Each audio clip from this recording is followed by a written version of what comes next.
بسم اللہ الرحمن الرحیم۔ NM اسپیکر کے سامعین السلام علیکم۔ سامعین، قرآن مجید اللہ پاک کی وہ آخری کتاب ہے جس میں تمام روح انسانیت کے لیے ہدایت ہے جو نبی کریم صلی اللہ علیہ وآلہ وسلم پر نازل کی گئی۔ سامعین، آج ہم ویڈیو میں سورہ المائدہ کی کچھ آیات کی شان نزول کا ذکر کریں گے۔ تو سامعین، حسب روایت ویڈیو کی جانب بڑھنے سے پہلے آپ چند لمحے نکال کر یہ چینل سبسکرائب کر لیجئے تاکہ آپ کو ہر وقت اپڈیٹس ملتی رہیں۔ سورہ المائدہ آیت نمبر 2۔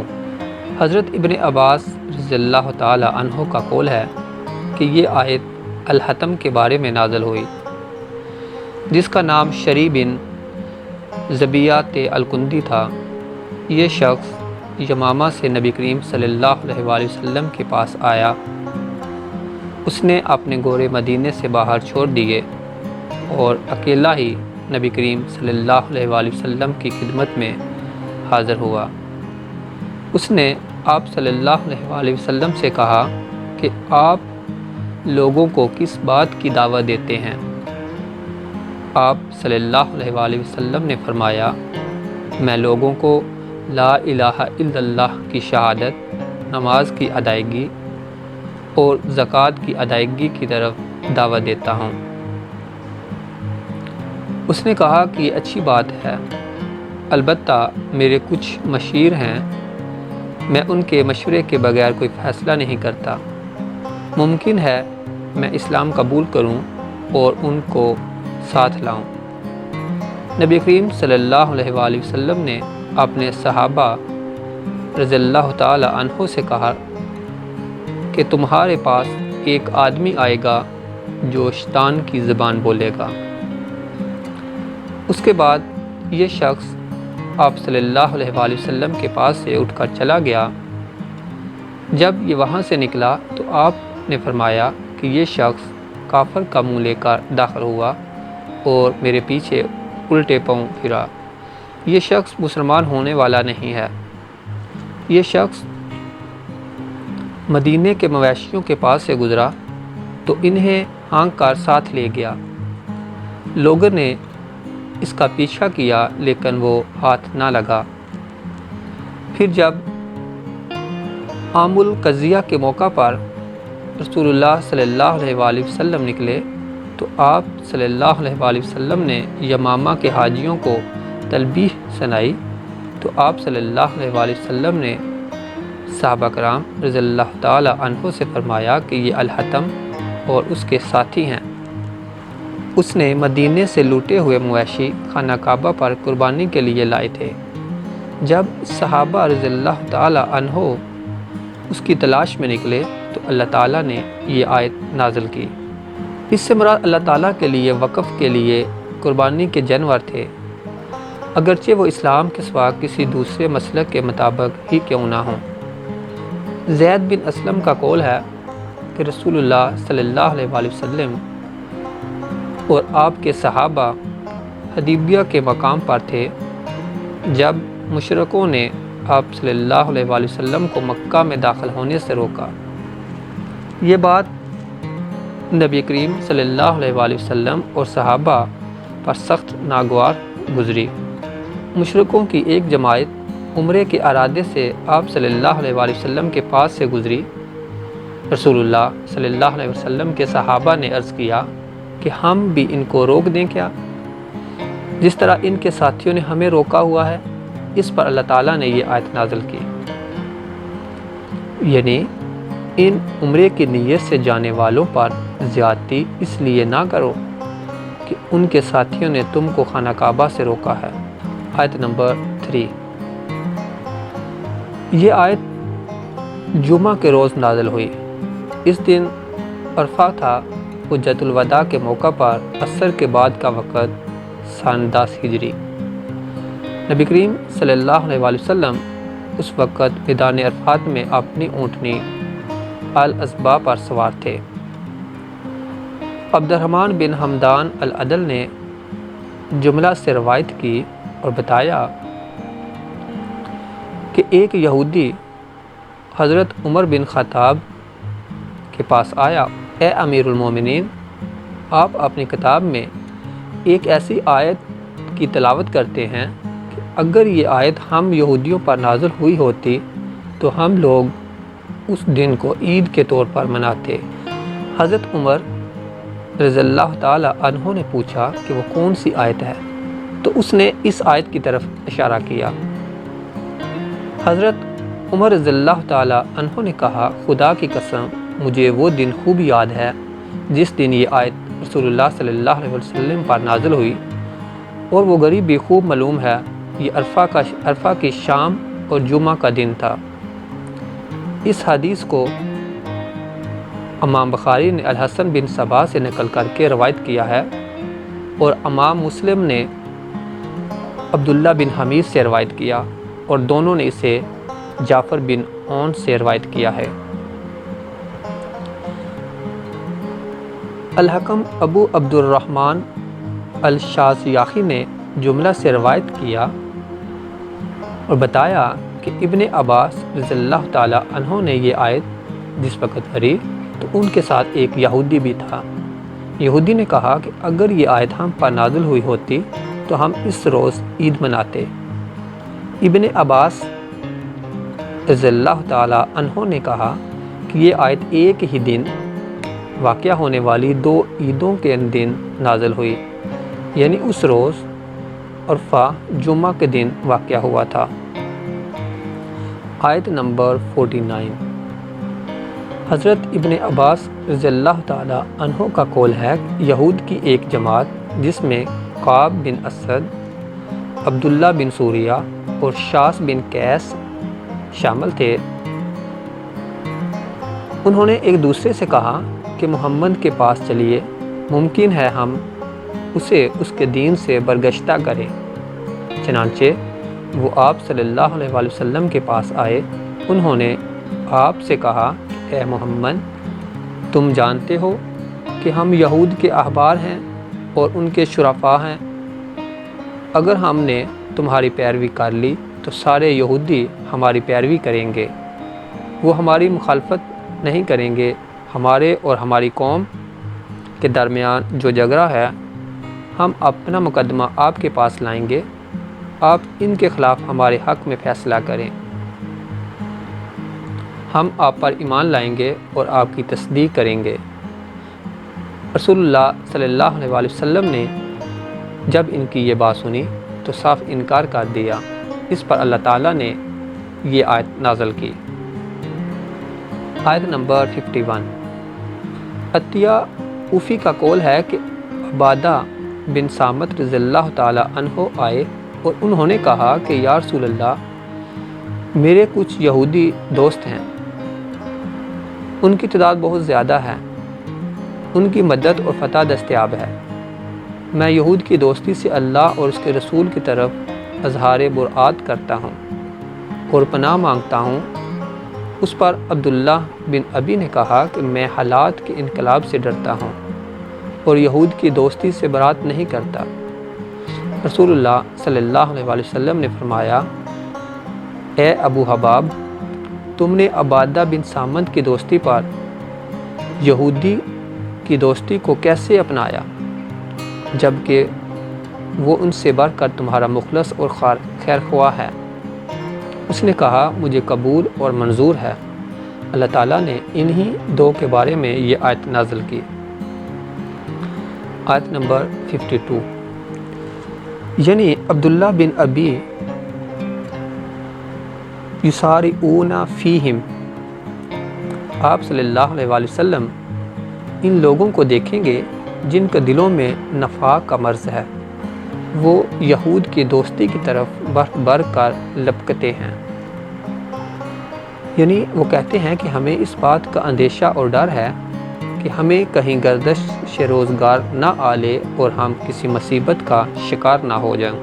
آیت نمبر 57۔ ابن عباس رضی اللہ تعالی عنہ کا قول ہے کہ رفع بن زید اور سوید بن حارث نے اپنے اسلام لانے کا اظہار اور اعلان کیا، پھر منافق ہو گئے۔ مسلمانوں میں سے بہت سے لوگ ان کے ساتھ دوستی رکھتے تھے۔ اس پر اللہ تعالیٰ نے یہ آیت نازل کی۔ آیت نمبر 67۔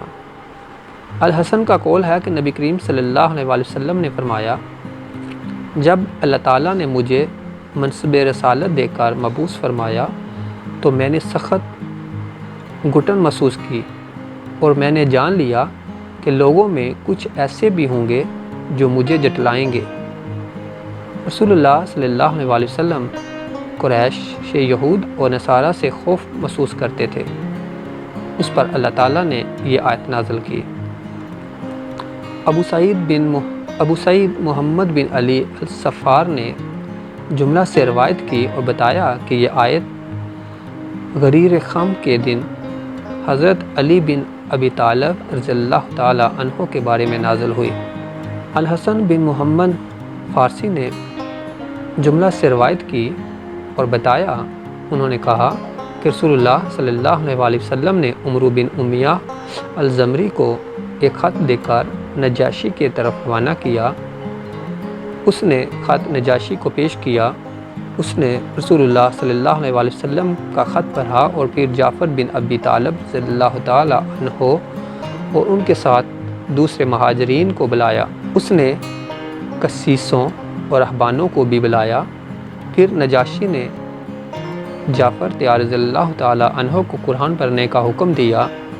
حضرت جعفر نے سورہ مریم کی کچھ آیات پڑھی۔ یہ لوگ قرآن پر ایمان لائے، ان کی آنکھوں سے آنسو بہہ نکلے۔ انہی لوگوں کے بارے میں یہ آیت نازل ہوئی۔ دوسری روایت میں ہے کہ حضرت جعفر بن ابی طالب اور ان کے ساتھی جب حبشہ سے واپس آئے تو ان کے ساتھ 70 آدمی تھے، جنہیں نجاشی نے وفد بنا کر رسول اللہ صلی اللہ علیہ وآلہ وسلم کی طرف بھیجا تھا۔ یہ انہی کپڑے پہنے ہوئے تھے۔ ان میں سے 62 حبشہ کے تھے اور 8 شخص شام کے لوگوں میں سے تھے۔ یہ بحیرہ راہب، ابرہہ، ادریس، اشرف، تمام، قتیم، ورید اور ایمن تھے۔ رسول اللہ صلی اللہ علیہ وآلہ وسلم نے ان کے سامنے سورہ یاسین آخر تک پڑھی، جسے سن کر یہ لوگ رو پڑے۔ وہ ایمان لائے اور انہوں نے کہا کہ یہ کلام حضرت عیسیٰ علیہ السلام پر نازل ہونے والے کلام کے ساتھ کس قدر مشابہت رکھتا ہے۔ اللہ تعالیٰ نے انہی لوگوں کے بارے میں یہ آیت نازل کی۔ احمد بن محمد العدل نے اس آیت کے بارے میں روایت کیا ہے کہ نجاشی نے رسول اللہ صلی اللہ علیہ وآلہ وسلم کی خدمت میں اپنے بہترین ساتھیوں میں سے 30 آدمی بھیجے۔ رسول اللہ صلی اللہ علیہ وآلہ وسلم نے ان کے سامنے سورہ یاسین پڑھی تو وہ رو پڑے، جس پر یہ آیات نازل ہوئیں۔ آیت نمبر 90۔ ابو سعید بن ابی بکر المطوی نے جملہ سے روایت کی۔ اس نے کہا کہ میں مہاجرین اور انصار کے کچھ لوگوں کے پاس آیا۔ انہوں نے مجھ سے کہا کہ آؤ ہم تمہیں کچھ کھلائیں اور شراب پلائیں۔ یہ واقعہ شراب کے حرام قرار دیے جانے سے پہلے کا ہے۔ میں ان کے پاس باغ میں گیا۔ ان کے پاس قربانی کے جانور کے پکے ہوئے گوشت اور شراب کا ایک مٹکا پڑا ہوا تھا۔ چنانچہ میں نے ان کے ساتھ کھایا اور پیا۔ میں نے انصار اور مہاجرین کا ذکر کیا اور کہا کہ مہاجر انصار سے بہتر ہیں۔ ان میں سے ایک آدمی نے سر کا ایک جبرہ اٹھایا اور مجھے اس کے ساتھ مارنے لگا۔ اس سے میری ناک پھٹ گئی۔ میں رسول اللہ صلی اللہ علیہ وآلہ وسلم کے پاس آیا اور میں نے سارا ماجرا بیان کیا۔ اس پر اللہ تعالیٰ نے میرے بارے میں شراب سے متعلق یہ حکم نازل کیا۔ اس حدیث کو امام مسلم نے ابو خیثمہ سے روایت کیا ہے۔ عبد الرحمن بن حمدان العدل نے روایت کیا، انہوں نے بتایا کہ حضرت عمر بن خطاب رضی اللہ تعالی عنہ نے کہا کہ اے اللہ ہمیں شراب کے بارے میں تسلی بخش ہدایت دے۔ اس پر سورہ بقرہ کی یہ آیت نازل ہوئی۔ پھر حضرت عمر رضی اللہ تعالی عنہ کو بلایا گیا اور ان کے سامنے یہ آیت پڑھی گئی۔ اس پر انہوں نے کہا اے اللہ ہمیں شراب کے بارے میں تسلی بخش ہدایات دے، تو سورہ نساء کی یہ آیت نازل ہوئی۔ اس کے بعد رسول اللہ صلی اللہ علیہ وآلہ وسلم کا مؤذن نماز کے اوقات کے وقت یہ اعلان کرتا تھا کہ کوئی شخص جس نے شراب پی ہوئی ہو نماز کے قریب نہ آئے۔ اس پر حضرت عمر رضی اللہ تعالی عنہ کو بلایا گیا اور ان کے سامنے یہ آیات پڑھی گئی۔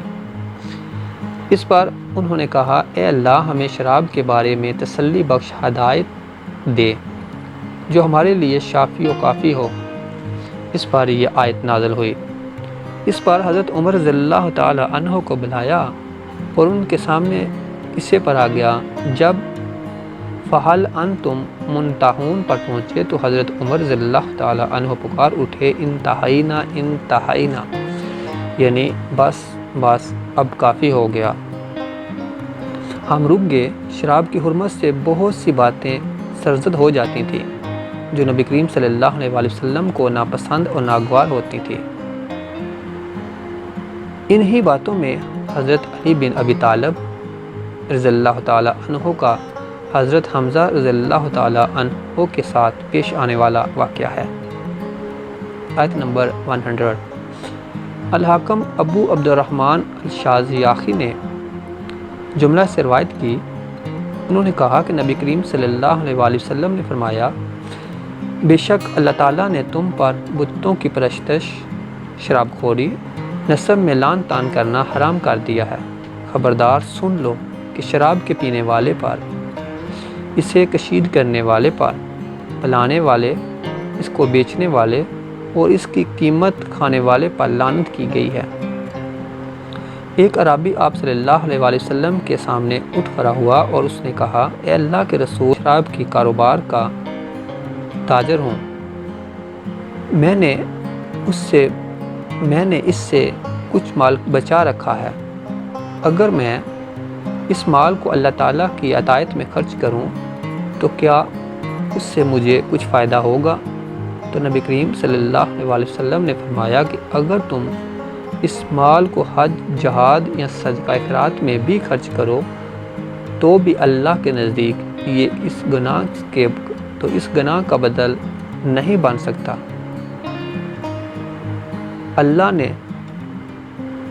اللہ تو صرف پاکیزہ مال ہی قبول کرتا ہے۔ اس پر رسول اللہ صلی اللہ علیہ وآلہ وسلم کی تصدیق کرتے ہوئے اللہ تعالیٰ نے یہ آیت نازل کی۔ آیت نمبر 106۔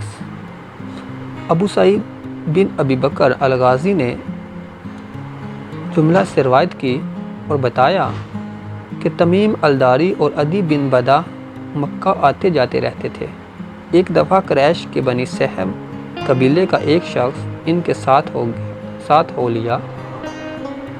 ان کی موت ایسی جگہ واقع ہوئی جہاں کوئی مسلمان نہ تھا